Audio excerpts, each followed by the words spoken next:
Donc, mesdames et messieurs, bienvenue à l'épisode, je crois, 66 ou 67. Je suis pas sûr, c'est pas grave. Vous le voyez déjà, l'épisode que vous écoutez, si vous êtes sur Spotify, Apple Podcasts, peu importe. Nous, on est en direct en ce moment dans notre groupe Facebook. Donc, PL qui est avec moi aujourd'hui, on a décidé de se lancer dans un sujet, de parler de prospection, en fait, si je peux l'isoler comme ça, de parler de prospection, d'acquisition de leads. C'est tout le temps le nerf de la guerre pour à peu près 90-95% du monde. Ça revient à ça dans la guerre quand on enlève d'autres problèmes de préqualification pis ci pis ça. Aujourd'hui, on a le goût de parler de porte-à-porte parce que en 2024, pas grand monde, hein, PL, qui fait du porte-à-porte. On peut se le dire, là, c'est quand même... C'est assez libre, le champ, là, actuellement, puis... Moi, en tout cas, ce qui me vient en tête, c'est qu'en 2024, on dirait que tout le monde essaie d'aller vers des solutions juste technologiques, hein. On a le AI partout qu'on voit en ce moment, tu sais, on veut faire de la pub, on veut tout faire, sauf entrer en contact avec du monde. Puis c'est un peu le contraire de la vente, fait que faut qu'on aborde ça, puis faut qu'on parle du porte-à-porte. Pourquoi c'est encore important aujourd'hui?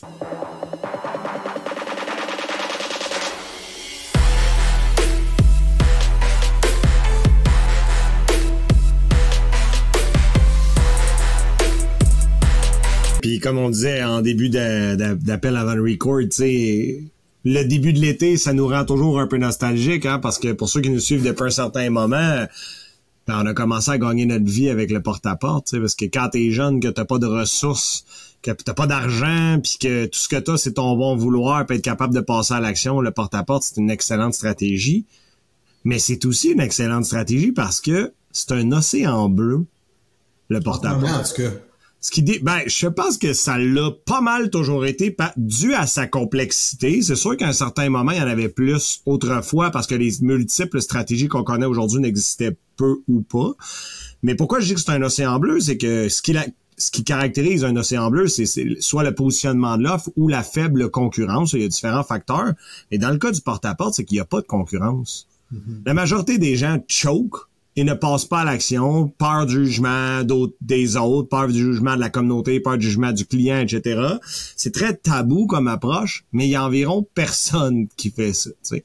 Alors pour moi, le fait que ça soit un océan bleu et que personne fasse ça, puis que ça coûte rien, sauf des efforts et de la pratique pour être capable d'arriver à avoir un résultat qui en découle, ça fait que c'est une stratégie qui ne se dénature pas puis qui reste excessivement intéressante pour n'importe quel entrepreneur qui rush au niveau de son bouche à oreille, qui a de la misère parce que l'économie est plus tough, que ses cost per lead augmentent de façon vertigineuse parce que l'algorithme a changé.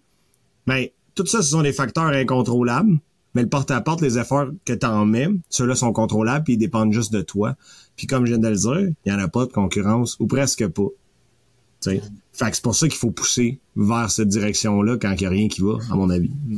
Ouais, ben en fait, je pense que même avant qu'il n'y ait rien, avant de se rendre là, puis là, isolons les choses, là, c'est sûr que le porte-à-porte, c'est meilleur dans une industrie B2C que B2B, parce qu'au B2C, t'as la game de volume qui rentre là-dedans. C'est-à-dire, tu t'en vas dans un secteur, il y a 300 maisons, tu perds pas ton temps. Là. Tu cognes une porte, t'es rendu ça répond pas, tu cognes la prochaine, ça prend 15 secondes de se promener d'une porte à l'autre. Même que nous autres, on sautait d'un terrain à l'autre sans passer dans la rue vers bout pour couper puis parler à plus de gens possible dans une journée.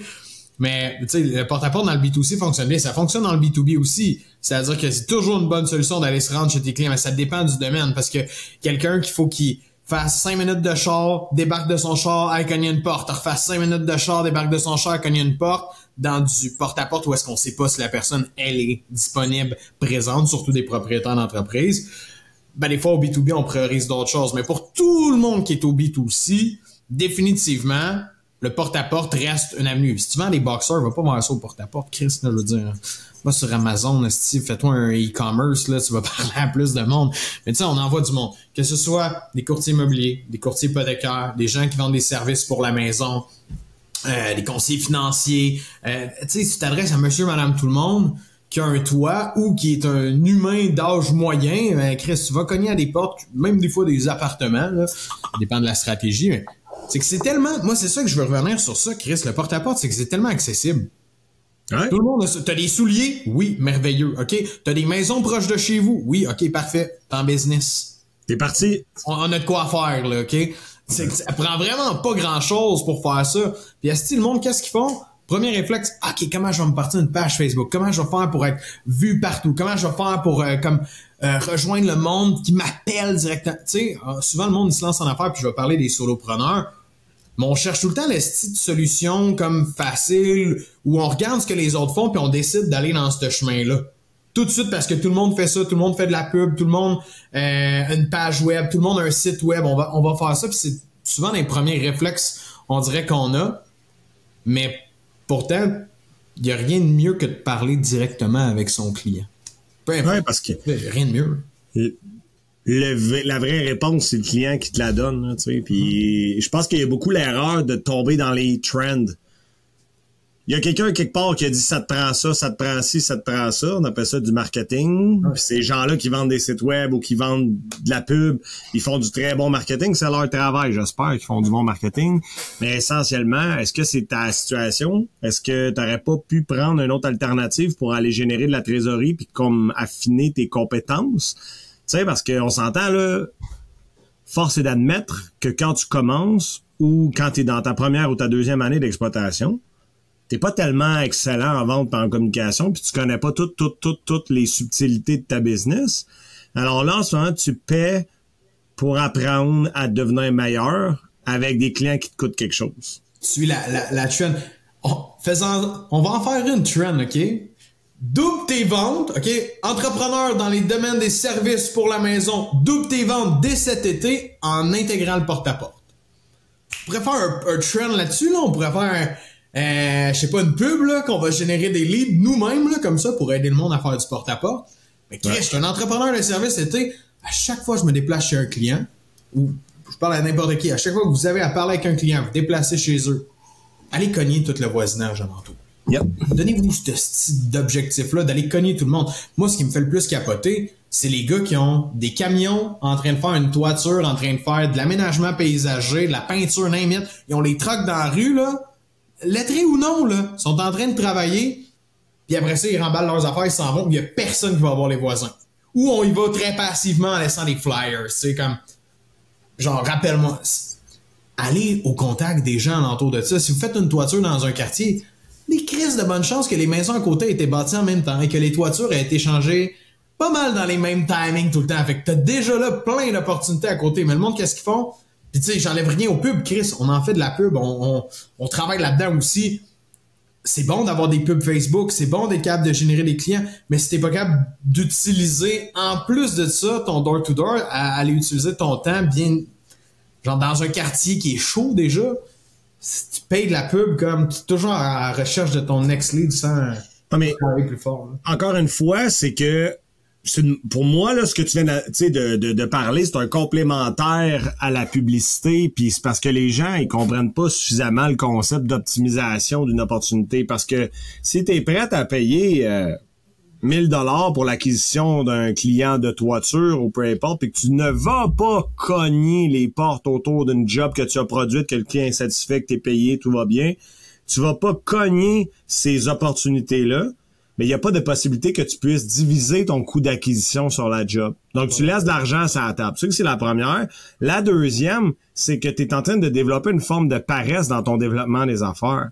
Mm-hmm. Si Facebook ou Google te laisse tomber demain matin et que tu n'as pas pris l'habitude d'aller creuser autour pour développer ton business, tu vas faire le saut s'il t'arrive quelque chose. T'sais. On l'a vécu dans tous nos business, là, des pivots d'algorithmes dans les pubs, là, c'est fréquent. C'est très précaire. Il suffit d'une nouvelle loi au niveau canadien ou québécois qui vient limiter l'accès à l'information, qui vient tout changer. Après ça, c'est une partie. Après ça, le contexte que Facebook ou Google peut décider de changer comment ils targetent les gens puis comment tu peux... on l'a vu avec la montée du wokisme, là.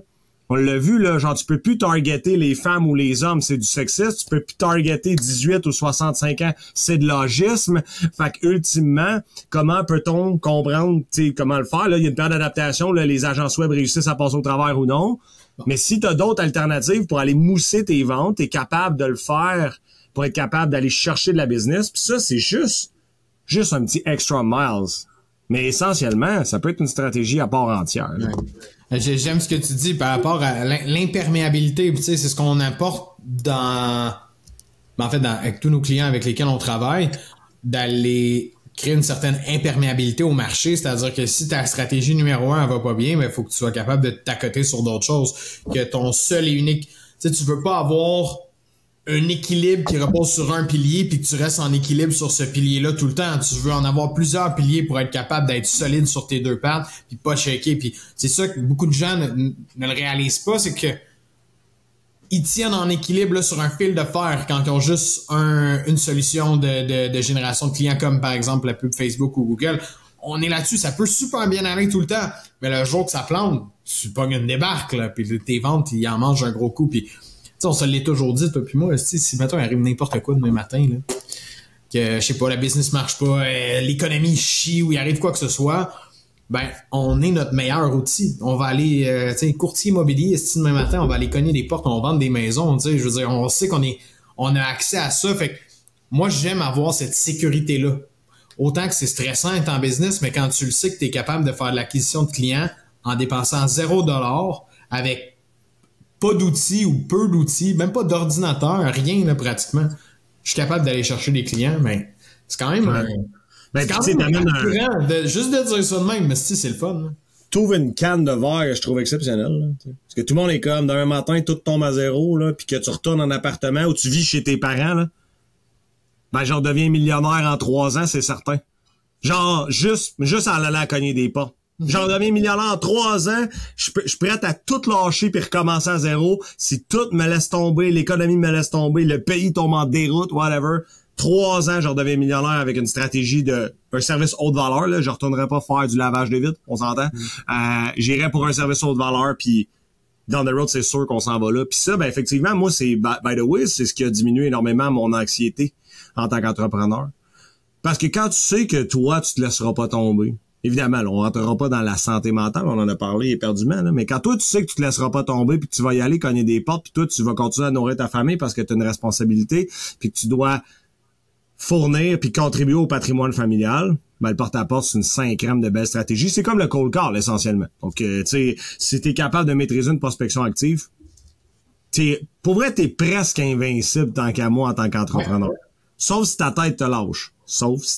Oui, mais le porte-à-porte, ou mettons, je vais mettre le cold call là, aussi dans ce panier-là, là, c'est quand même une esti belle façon de travailler ta tête, là, veux pas, puis de développer une résilience, parce que quand t'as fait, là, pis je dis pas ça pour nous lancer des fleurs, mais quand t'as cogné des dizaines de milliers de portes, là, no joke, là, ben c'est parce qu'une année, la résilience, tu l'as, là, tu sais, pis tu les cognes les portes à travers plein de journées, hein, des journées où ce que je me souviens, l'énergie était pas là, une séparation, tu sais, des fois des mauvaises nouvelles de santé, famille, amis, n'importe. Puis là, tu continues pis tu travailles sans faire ça, pis tu t'apprends à développer comme cette capacité-là de focus, cette capacité-là d'introspection, c'est pour vrai, il y en a tellement de l'apprentissage à faire quand t'es en développement des affaires comme ça, à froid, porte-à-porte, cold call, puis je mets ce monde-là aussi dans je trouve ça encore plus dur, moi, faire du cold call, puis j'aime bien mieux l'interaction humaine, là. Chris, que ça demande tellement de travailler sur notre santé mentale puis de s'équilibrer, parce que si on prend pas soin de notre santé mentale en faisant ça, mais rapidement, on se rend compte qu'on pourra pas toffer longtemps. Fait que ça nous oblige à prendre soin de nous puis à se mettre dans cette position-là. Fait que les gens qui en font depuis longtemps, là, pour vrai, tu le sais que mentalement, ils sont solides. Quelqu'un qui a sur son CV 6 ans de porte-à-porte, je suis comme, oh, it's a fucking warrior, man. Wow. À moi qui était payé à salaire, là, c'est ça. Je distribuais des flyers en entrevue. Je distribuais des flyers. Moi, pas ça avant en tête, là. Non, c'est vrai, parce qu'il y en a qui sont à salaire pour de vrai, là. Fait que...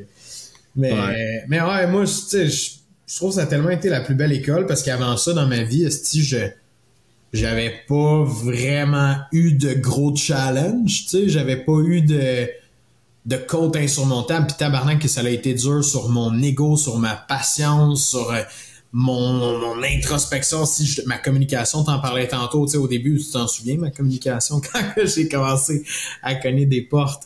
Fait que ça te force tellement à travailler plein de sphères, puis en tant qu'entrepreneur, ben tout ça, ça faisait déjà partie de mon coffre à outils quand je me suis lancé après à mon compte. Tu sais, j'étais travailleur autonome à cogner des portes, mais après, quand je me suis lancé comme entrepreneur, Chris, tu pars avec un esti bon bagage, là, comparativement avec Ouais, puis honnêtement, je pense que c'est la meilleure école de la vente et de l'entrepreneuriat. Ouais. Parce que les occasions, les échecs sont énormément plus nombreuses que les réussites. Puis quand tu réussis à faire pencher le nombre de réussites suffisamment pour faire une vie décente ou une business décente, ben là, ça devient vraiment intéressant parce que tu as craqué un code qui te permet d'être en contrôle, peu importe le service. Parce que quand tu as réussi à vendre un service en particulier, tu peux vendre n'importe quel service en porte-à-porte. Tu sais. Ouais. Puis ça, ben, c'est ce que je reviens à tantôt. C'est un caractère qu'on pourra jamais t'enlever. Cet acquis-là, je pourrai jamais t'enlever lorsque tu l'as appris. Fait que, tu sais, on élargit le spectre en disant, ben, la prospection active, quand tu l'as acquis, quand tu as compris comment ça marche, ben la business, il peut arriver n'importe quoi. Toi, t'es là pour sauver le bateau. Tu peux faire n'importe quoi. Après, tu sais, c'est comme à chaque fois qu'on fait des scripts là, dans des roleplays avec des clients, là, tu sais, on se pratique pas, là. On sort un script on the spot comme ça, pis comment tu fais pour genre bâtir un script d'un? Ben, c'est parce que c'est tellement acquis, tu sais, c'est juste la mécanique du porte-à-porte d'être capable d'attirer l'attention de quelqu'un, de puncher. T'as pas besoin des détails techniques du produit, du service.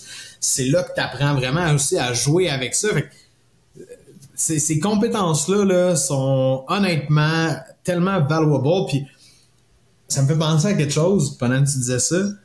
Tu sais, j'entends beaucoup de monde dire les partenariats, le réseautage, c'est tellement important en business, ça doit être prioritaire. Puis comme, mais asti, je peux comprendre, il y en a qui ont bâti des business comme ça, puis que ça fait partie de leur boîte à outils. Mais qui sort d'un réseautage ou d'un événement à dire « Hey, j'ai conclu 14 deals ou j'ai fait tant de chiffre d'affaires. » Tu sors de là, puis t'as les doigts croisés et t'es comme « Ben, peut-être que ça va donner ça. Peut-être que ça. Peut-être que si. Peut-être que ça. » Puis moi, c'est ce que j'aime pas en business, les peut-être, puis les présumons qu'on va peut-être faire du chiffre d'affaires. Comment veux-tu grossir de cette façon-là? Alors que quand tu fais de la prospection active, c'est pas des peut-être que, c'est j'ai booké tant de leads, je vais closer à tant de pourcents, puis je sais que je suis capable de générer tant de chiffre d'affaires à la fin du mois. Fait que, tu sais, ce contrôle-là du porte-à-porte, moi, c'est ça qui m'a appris ça, c'est j'ai des chiffres dans la tête, je vais les atteindre à la fin de ma soirée parce que je suis un métronome, mais si je suis capable de produire ça. Tu as déjà vu quelqu'un, toi, en réseautage? Il y en a sûrement du monde qui sont forts. Mais j'ai une personne qui sort d'un réseautage, je fais wow, quel réseautage? J'ai signé plein de deals aujourd'hui ou comme plein de deals. Non, ils vont tous dire ah, ça va être bon, ouais, telle personne, je vais y reparler. Puis là, l'autre personne, il y a d'autres priorités, d'autres affaires. Tu tombes dans le fil. Ça s'en va à 4 ans plus tard. Peut-être que ça découle à quelque chose. Mais demain matin, c'est pas bon. C'est des faux espoirs, c'est du feeling, hein, comme on entend souvent. Ouais. Puis il y a quelque chose que je te dis tantôt que j'aimerais rebondir. Il y a quelque chose qui me dérange en ce moment avec le AI. Bien que ça peut être excessivement pratique là, de voir les gens déléguer leur setting, leur prospection, leur vente. Même, j'ai vu ça, là, sales ape, genre engager un singe qui vend à ta place. Là, je trouvais tellement ça réducteur que genre ça commence à m'inquiéter parce que tous ceux qui ne veulent pas adresser le besoin de développement des compétences au niveau de la vente vont aller vers des stratégies très plaquées, genre ou robotisées, là, comme on peut se le dire. Là. Puis essentiellement, ça m'inquiète. Puis tu sais, le porte-à-porte, pour n'importe qui y va, qui va cogner 1000 portes, vous allez avoir la meilleure progression en termes de communication, vente, puis c'est le plus gros cadeau que vous pourriez vous faire cette année pour acquérir quelque chose de base, une base ou une fondation solide en communication et en vente. Là. Puis ça, ben, ça vous appartient. C'est à vous, là, après ça. Puis on peut pas vous l'enlever non plus. Ah, c'est vrai que c'est inquiétant, puis pas juste pour ça, parce que une fois que tu viens tout automatiser ton processus, je pourrais le dire comme ça, ben à la fin de la journée, le client, il achète quoi? Il achète pas toi nécessairement, il achète pas ton entreprise, il achète des caractéristiques, il achète un prix, il achète tout ce qui est comme transmettable dans un processus automatisé. Tu peux pas transmettre d'émotions dans un processus automatisé. Et pourtant, la vente, la bonne vente se fait par un transfert d'émotions, de confiance entre l'acheteur puis le vendeur puis le service qui va s'en découler ou le produit qui va s'en découler. Puis moi, ce qui me fait peur de ça puis ce qui m'inquiète du AI, c'est justement, de un, oui, comme tu le dis, le fait que les gens veulent pas aller chercher les compétences, mais de deux, c'est que ça va diminuer leur valeur. Puis de vendre par le prix, ça va être correct, là, tantôt. Ben moi, je suis ce prix-là ou je suis moins cher. Puis on va se positionner comme ça.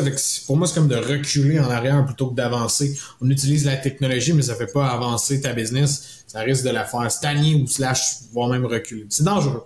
Non, mais pour n'importe qui rentre dans un funnel, là, puis qui remarque que c'est pas un humain qui parle, là, c'est-tu déplaisant? Ah, c'est méga déplaisant, voyons. Si je veux aller me faire répondre par un robot, je veux dire, je vais le savoir, m'aller parler à ChatGPT, là.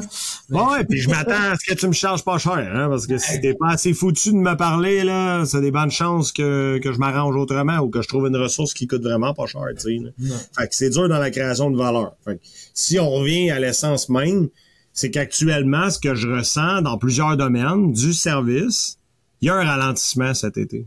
Ouais. Il y a deux camps, là. Il y a un camp qui vibe sur une notoriété de plusieurs années, qui fait en sorte que la situation actuelle ne les met pas tant dans l'eau chaude, mais tous ceux qui se sont lancés dans un 0-5 ans, ce qu'on entend, c'est que c'est vraiment pas facile. Puis la valeur refuge, là, ça devrait être le porte-à-porte en ce moment, dans le service.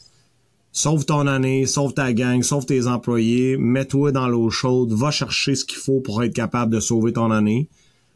C'est le plus beau cadeau que tu peux faire à ton entreprise puis à toute ta structure qui tient à toi. Parce que tous ces gens-là peuvent finir à la rue, parce que, pas à la rue, mais ils peuvent tous finir sans emploi.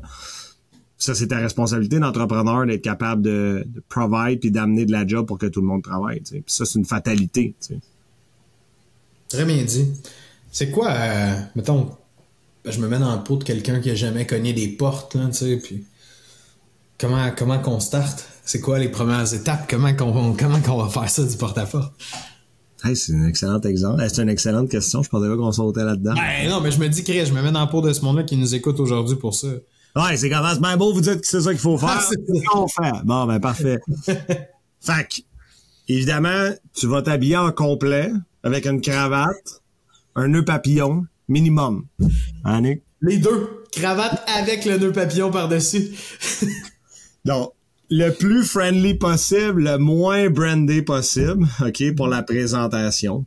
Puis pour le reste, ça te prend une introduction qui est extrêmement rapide, OK? Donc, on va pas mettre les titres que tu mets sur LinkedIn pour te présenter. Ça serait la première chose que je dirais. En deuxième temps, le plus vite que tu rentres en dedans, le plus vite tu réussis. On pitch pas dehors, on pitch en dedans. Même s'il fait 30 degrés, ben là, il y a des pertes de fraîcheur pour l'air climatisé. Puis s'il fait moins 10, il y a des pertes de chaleur à l'intérieur. Pour cher le courant, va vous rentrer, je vais vous expliquer pourquoi je suis ici. La raison est simple, c'est que psychologiquement, à l'intérieur, vous êtes un invité, à l'extérieur, vous êtes un ennemi. OK? Donc, ça vient shifter le mindset du client. On est plus dans un environnement positif. Les enfants viennent vous voir, les chiens viennent vous voir, vous flattez les chiens. Vous êtes déjà plus comme un invité. OK? Peux-tu dire la phrase? Vas-y. Dis-la, parce que si je la dis, c'est dégueu, là. When you're on the porch, you're a pest. When you're inside, you're a guest. Donc, c'est une phrase anglophone, bien évidemment.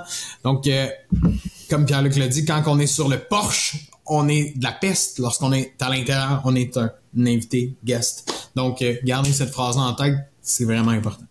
Ouais. Et donc, à partir du moment que on va rentrer à l'intérieur, on est capable d'avoir 100% l'attention du client. Parce que, mettons, là, je parle aux parents, mais aussi à n'importe qui est à la maison, qui a un chien, qui a un chat. On veut pas que les animaux sortent. Il y en a qui ont tendance à tout le temps s'enfuir. On veut pas que les enfants sortent dehors non plus. Alors, les clients ont jamais tendance à vraiment t'écouter quand t'es à l'extérieur. Fait qu'ils vont juste hocher de la tête, puis ils vont dire pas intéressés, puis ils vont raccrocher ou fermer la porte, là, essentiellement.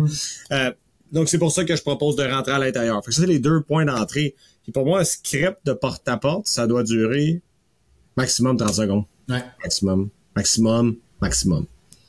Parce que ça doit être assez vulgarisé pour qu'on comprenne pourquoi t'es là.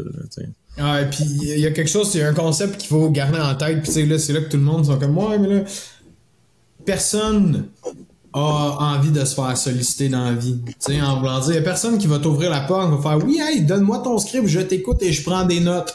OK, t'arrives dans l'intimité des gens, sont en train de souper, sont en train de faire autre chose. Première chose mentale qu'il faut que tu arrives à enlever de ta tête, c'est que tu vas toujours déranger. Si tu t'en vas là en l'espoir de « Ah non, ils sont en train de souper, je vais revenir tantôt. » ou « Ah, sont en train de travailler, je vais attendre, je vais repasser plus tard. » On s'en crisse. Il faut que tu ailles parler à chaque personne qui est là, de prendre le temps justement de revenir faire ça si tu perds trop de temps. Donc, à toi d'aller déranger chaque personne. Puis là où est-ce que tu vas être capable d'attirer leur attention, c'est justement avec un bon pitch, un bon intro qui va te permettre de créer quelque chose, un étincelle, un questionnement dans la tête du client.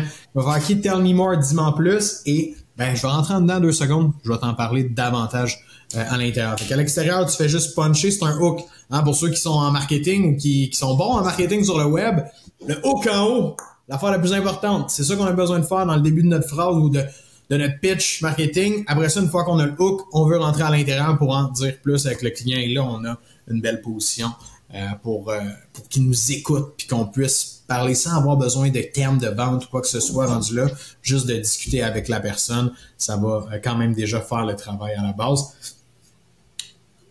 Excuse-moi, je sais plus t'étais rendu où, mais je voulais... Non, ben là, tu parlais de hook. Moi, j'appelle ça cibler une douleur, tu sais, en porte-à-porte, tu sais. Et là, si tu vas pour la toiture pis qu'il y a des Doritos sur le toit, c'est ça, la douleur, tu sais. Si les vitres sont dégueulasses, c'est ça, la douleur. Si tu vois de la moisissure sur le revêtement, c'est ça, la douleur.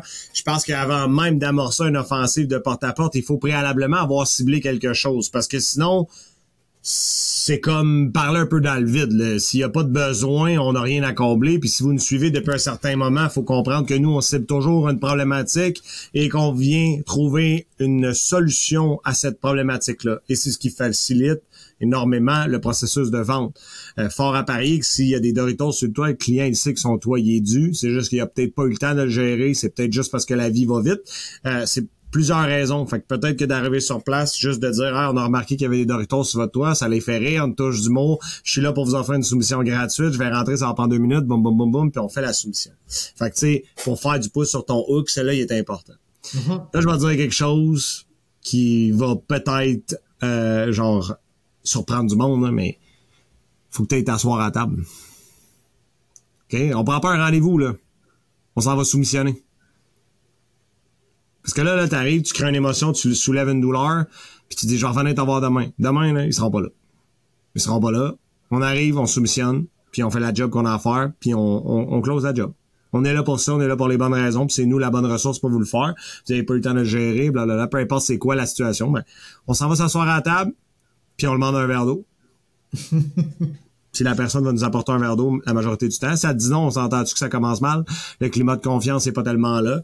Et c'est ensuite que là, on n'est plus dans la prospection, on est rendu dans le processus de vente. Alors, on va pas faire un cours 101 sur le processus de vente, mais à partir du moment que tu t'assois à la table, tu n'es plus dans la prospection, tu es dans le processus de vente. Alors, pré-qualif, et là, on rentre dans la présentation de l'offre et de faire passer un moment exceptionnel au client, puis de sortir avec un contrat, avec un dépôt, un premier paiement ou un dépôt, le cas échéant. Fait que, vraiment, là, c'est OK, là, j'ai de l'intérêt, parfait, on va passer à la table, je vais vous expliquer comment ça va se passer, vous pointez la table, vous vous rendez là. Boum. J'aime bien tous les points que tu as apportés au niveau du parcours là, dans le porte-à-porte. Je pense que ça a le mérite d'être clair pour tout le monde. C'est qu'on cogne à la porte, on crée de l'intérêt, on rentre à l'intérieur de la maison, on s'en va s'asseoir à la table, puis on fait notre soumission, on fait qu'est-ce qu'on a à faire rendu à ce moment-là. J'aimerais ça revenir peut-être juste avant, pour ceux et celles qui peut-être savent pas par où commencer, même avant ça. Pour aller cogner des portes, ce que tu as besoin d'avoir, comme tu l'as dit tantôt, c'est un complet... Non, de revenir avec l'habillement, mais tu as juste besoin de tes souliers, d'être habillé de ton véhicule, de te déplacer. Choisis des secteurs en fonction de ta clientèle cible. Si, comme PL le dit, tu vends de la toiture, ben va dans un quartier où est-ce que tu vois que les toitures semblent assez... va pas dans le quartier qui a 4 ans, là, 5 ans, il n'y aurait pas de toiture à faire là. Fait que, un peu pour tout le monde. Si ta clientèle, t'es courtier immobilier, puis tu te spécialises avec peut-être les personnes un peu plus âgées qui veulent s'en aller à la retraite, puis c'est vraiment ce que t'es bon, ben essaie d'aller cibler des quartiers justement où il y a peut-être plus de ces gens-là dedans. À toi d'aller, je pourrais dire, faciliter ton travail, d'aller rejoindre un peu plus ta clientèle. Des fois, on peut pas le savoir, mais t'es capable de faire la préparation. Fait que d'identifier c'est quel secteur tu vas aller travailler, quand est-ce que tu vas aller les cogner, t'as-tu des jobs dans ce coin-là en même temps que tu peux faire. Viens vraiment te mettre de la préparation parce que si tu te dis, moi y aller là, même ça me tente, là, tu iras jamais, OK? Prépare-toi, organise-le, mets-le à l'agenda, set-up-toi, tu sais, prépare ton script, ton approche, là, tu sais, warm-up-toi sur ça. D'ailleurs, on a plein de contenu sur le script, là, tu sais, script qui hook, qui book, on a notre toolkit dans lequel que tu peux monter ton pitch, tes affaires, on donne une affaire de script aussi. Bref, on a ben du stock. Si t'as besoin de contenu, de savoir comment te starter, on a ben du stock gratuit. T'as juste à nous écrire pour ça sur Facebook, Nicolas Aubin et Pierre-Luc Murray. On va t'envoyer du stock. Mais après ça, une fois que t'as ton script, t'as tes secteurs, t'as mis tes souliers, c'est booké à ton agenda, t'as pas de raison de pas y aller. Puis tu vas te casser la gueule au début, tu vas voir, ça va être tough, ça va faire mal. Mais c'est là que tu vas apprendre, c'est là que tu vas évoluer pour de vrai. Comme on en a parlé au début, tu sais.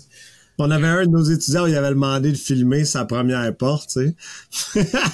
Un client, il dit, c'est une bonne histoire, ça. Il dit, votre étudiant, il est pourri en hostie en porte-à-porte. C'était bon, mais il fallait casser la glace, il fallait qu'il se passe quelque chose avec ça. Puis, tu sais, je pense qu'on a beaucoup illustré, mais je terminerai sur un aspect psychologique qui structure le passage à l'action. C'est une de mes phrases favorites, là, qui est l'action précède la motivation et non l'inverse. Et je pense que ce concept-là, c'est une des raisons pour laquelle la très grande majorité du monde ne vont pas cogner des portes. Parce que si t'attends d'être motivé, ben tu iras jamais, Coco. C'est ça qui va se passer. Faut être un petit peu masochiste pour faire du porte-à-porte et en réussir sa vie, mais je pense qu'il faut être masochiste pour être entrepreneur aussi. Parce qu'on gère des problèmes que personne ne veut gérer. Sinon, on serait tous gestionnaires ou entrepreneurs. Mais non, il y a personne qui a vu ce job-là ou cette opportunité-là parce que ça vient qu'un shitload d'anxiété, de problèmes, etc. Mais le porte-à-porte, là, c'est pour ça que je dis que c'est une belle école pour le développement de ta résilience psychologique, puis être capable d'en prendre, d'en prendre de plus en plus. Parce que le refus, ça fait mal. Mais après 1000, puis 10 000 refus, ça fait plus mal. Ça fait même plus mal. Là, tu sais pas combien de fois je me suis dit, à chaque fois que je m'en avais cogné des portes, je suis lancé à toi. Fait quand c'est beau, faut que j'y aille, je commence. Puis tu sais, j'y pense aujourd'hui, puis comme j'ai le souvenir de deux émotions.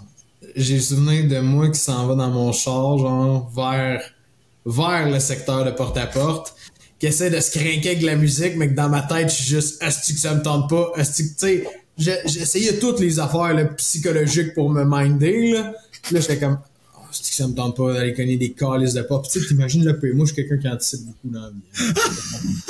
Asti m'a cogné, là, il annonce un petit bleu. Des fois, là, on checkait la table. Ah, il annonce un peu de pluie, il va me faire pogner en plus. Non. Tu sais, là, tu pars, des fois, là, c'est dur, là, de partir avec le bon mindset, là, quand tu vas cogner des portes. Calissement difficile. Tu pars avec un bon mindset, man, des gens en partant, Chris, t'as une longueur d'avance sur ben du monde.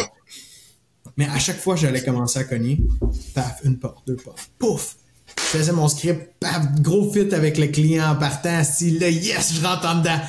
Room! Asti, l'effet, là, en dedans, là, de quand tu rentres, là. Puis là, tu vois que tu commences à, OK, ça va bien, je parle au client, Chris, il est intéressé déjà, je vois les signes comme, j'ai habitué, je vois les signes, là, quand que ça s'en va vers un close, pis tout est beau.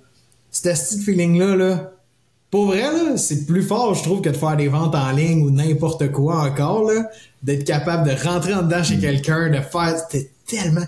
Puis là, tu sors de là, on mettait notre pancarte sur le terrain, installait la pancarte, dire ça, m'en allais dans mon char, je prenais la photo, j'envoyais ça dans le groupe, plus un, esti, juste ce feeling-là, là, ah, c'est que c'était malade. Ouais, c'est sûr qu'on avait toute une culture de performance, de vente exceptionnelle. On se challengeait entre nous tous, puis c'était vraiment l'enfer comment on avait du fun à faire ça. Puis c'est pour ça aussi qu'on en parle souvent comme étant de la nostalgie, parce que pour nous, c'était même pas difficile. C'était comme, hey, à soir, au lieu de prendre congé, on va-tu cogner des portes? C'était ça, là. C'est pas vrai que c'était pas difficile. C'était difficile mentalement. Mais en termes de statistiques, on les sortait tout le temps. Mais exact. C'était tout le temps rushant, là. Fait que voilà, la clé du succès ici, c'est de passer à l'action, puis t'as le droit de faire des erreurs, puis t'as le droit d'en faire beaucoup, parce que dans une semaine, tu vas avoir parlé à 300 personnes, fait que la force des choses va faire en sorte que la semaine prochaine, puis l'autre d'après, tu vas vraiment être meilleur, puis dans 2 mois, tu risques d'être excellent. C'est ça qui va se passer, parce que dans la vie, il n'y a aucune occurrence que tu puisses parler à autant de gens, même en réseautage. Impossible. À moins que tu fasses 27 réseautages par semaine, puis bon Dieu que tu as du temps à perdre si c'est ça que tu fais, là. Fait que genre, puis t'as 160 cartes d'affaires dans ton petit livret, là, mais tu sais, essentiellement, c'est la meilleure approche pour développer des compétences rapidement, sincèrement. Fait que je pense à wrap up bien, là, on a déjà rendu une 40aine de minutes. Les tips and tricks, en plus, on vous a donné un peu comment faire une approche, appliquer ces quelques trucs-là avec votre puis placez votre offre de service au centre de tout ça, passez à l'action, puis let the magic happen. Merci PL, merci à tous d'avoir été présents pour cet épisode que je me souviens plus le nombre. Je suis très content d'avoir pu parler de ça puis de partager ça. Ça me fait toujours quelque chose de revenir sur le porte-à-porte. On dirait, là, l'été arrive, là, comme tu disais au début, ça me donne le goût. On dirait que j'ai le goût d'aller cogner des portes, là. Je suis comme, il me semble que j'irais faire des ventes en porte-à-porte quand il fait beau comme ça. En tout cas, c'est tout le temps le fun. Fait que je vous invite à passer à l'action là-dessus. Si vous sentez que vous avez besoin de faire ça, que vous êtes là dans votre business, n'hésitez pas à nous écrire si vous avez des questions, vous voulez vous faire challenger des fois. Ça va toujours nous faire plaisir. C'est un peu notre dada de parler de ça aussi. Fait que, écrivez-nous. Pierre-Luc Murray, Nicolas Aubin sur Facebook. Sinon, n'oubliez pas d'aller vous abonner Spotify, Apple Podcasts, YouTube si vous aimez le contenu. Sur Instagram aussi, exclusivement, on a plus de contenu que partout ailleurs. Fait qu'hésitez pas à venir nous rejoindre h2h.academy sur Insta. Merci à tous. Je vous souhaite d'excellentes ventes. À la prochaine.